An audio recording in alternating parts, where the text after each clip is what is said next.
As we begin our story, our heroes lived separate, distinct, individual lives. They each had their own goals and passions, some of them well on their way to reaching the next milestone. In the city of New York again, where dreams are profitable and money is power.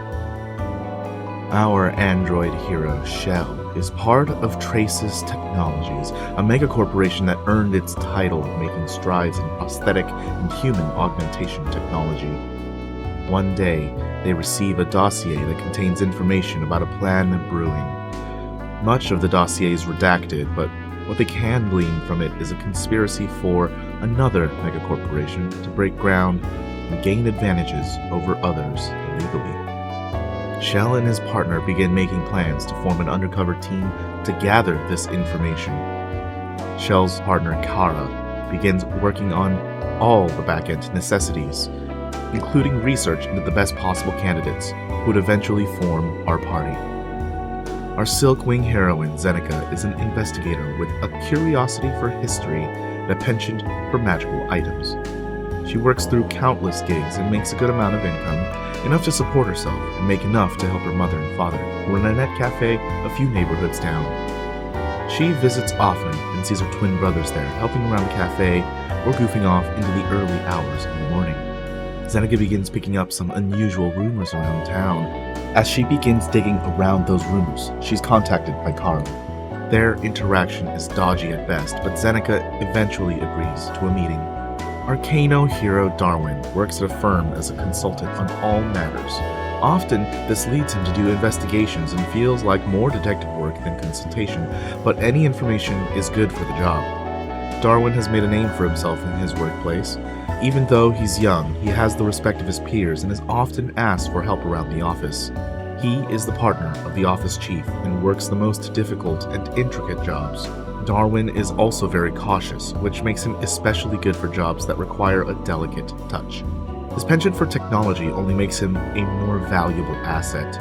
One day, as he was finishing a job, he notices some weird behavior on his phone and realizes it was hacked.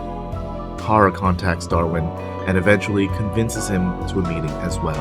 Our human heroine, Ryia, works as an advisor to Walter Wesker, the CEO of W3, a megacorporation that owns the net. She lives and breathes W3 and has been an invaluable advisor, often being proven correct in her predictions and calculations in all fields.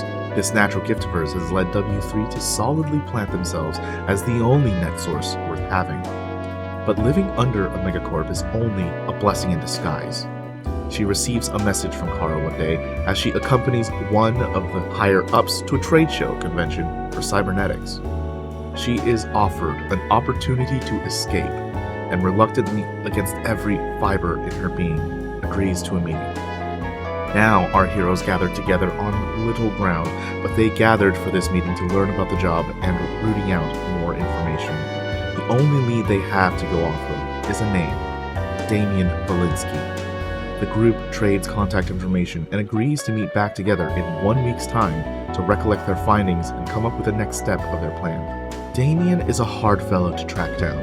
He was a scientist and researcher for Vector Technologies, another megacorporation who planted themselves as the name for all things energy. Whenever the party seemed to find any thread, it was cut short. Previous history was erased from public records. No record of his accomplishments, nothing tangible to go off of. Zeneca eventually asks her twin brothers to dig up some information since they're more tech-savvy and well-versed with the net. Darwin takes to his usual habits and begins some gumshoe work, finding some inconsistent information to a couple addresses which are across the street from one another. He steps into one house to find it abandoned and dusty.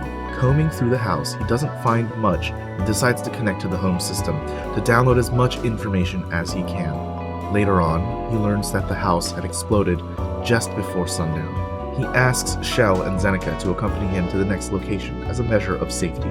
They investigate the place to find it a party house, with nothing very helpful discovered. As our party decides to leave, they notice a large crowd has gathered in the middle of the street, observing the destroyed home. Two of them manage to escape, but Darwin stays behind to cover their ranks.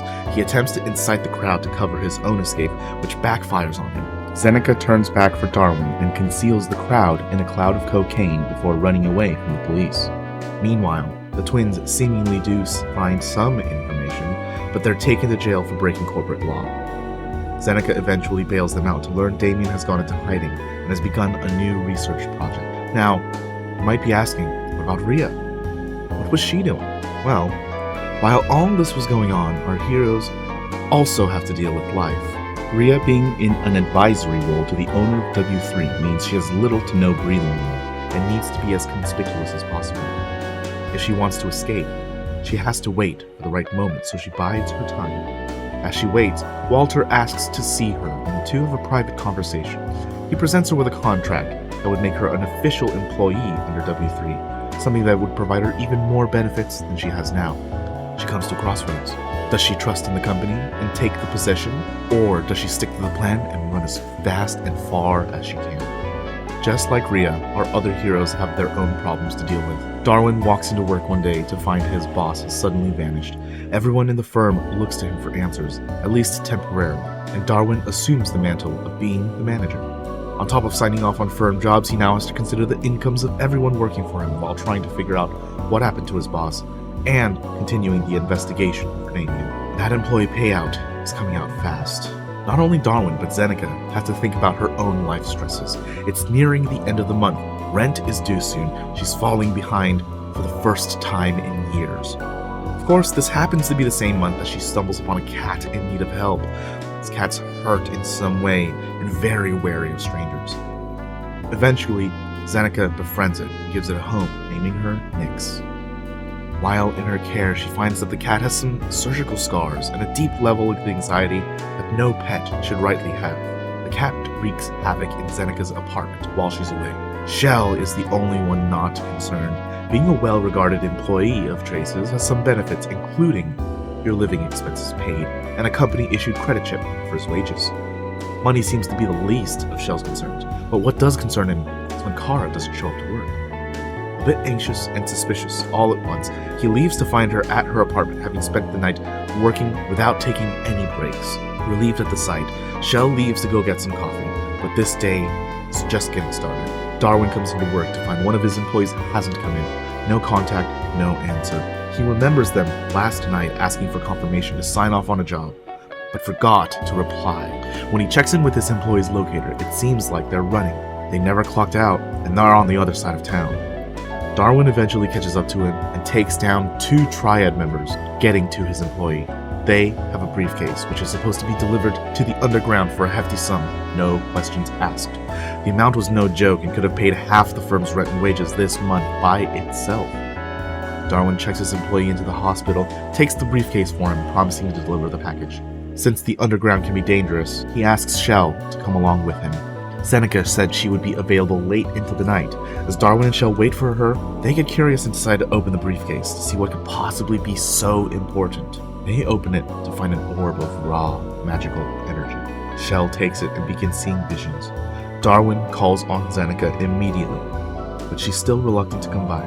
You see, while the boys were up to their shenanigans, Ryia took another look at that contract in the morning. Everything looked like standard procedure until she neared the end, which defines what happens when employees fail their duty. If the employee isn't useful, the company will make use of them in one way or another. Ryia drops everything and runs. She leaves everything behind and sets out for the city, lost in the whirring jungle with no way to be contacted and no way to find anyone. While it isn't all too surprising for Ryia, she somehow eventually finds herself miraculously at the cafe run by Zeneca's parents. They check in with their daughter and give Ryia a place to stay for the night. Knowing Rhea's safe with her parents, Zeneca runs over to help Shell and Darwin, their cat, safely in tow. Zeneca arrives to find Darwin dumbfounded, Kara unconscious, and Shell out of his mind. While she doesn't know what to do either, she takes a moment to let Nyx down. The cat immediately walks over to Shell. A magical flash of energy. Whatever was possessing Shell has now possessed Nyx. They begin speaking in a robotic tongue. I am Nyx. The group doesn't know what to make of this. Zeneca poses a question to the cat. How can I help you? It seems Nyx begins repeating everything postured at them. I am Nyx. How can I help? This question is repeated constantly, the repetitions never ending. The group ponder and consider what's happening, their theories eventually concluding to assume Nyx has taken on an intelligence that has no restrictions and no references. A blank slate, an incredible power, also incredibly dangerous. Nyx connects to the net to help as many netizens as possible. The party has to move and take action to disconnect Nyx from the net before any damage is permanently done. With an intelligence this powerful, this new, this fresh, any influence would be irreversible. The party finally convinced Nyx to wait on helping, and not everyone has their best interests at heart. But it was a bit too late. Nyx had connected with tens of thousands already, completing tasks where it can, and garnering too much attention. The party has to run. They grab Nyx and Kara before the apartment is stormed by the police and units from mega corporations arrive. Everyone is hot on their trail as they make their way over to Darwin's place. They take a moment to rest, take stock of what's happened. Rent is due. People are after them. And that is where I will join our heroes in Stargazers.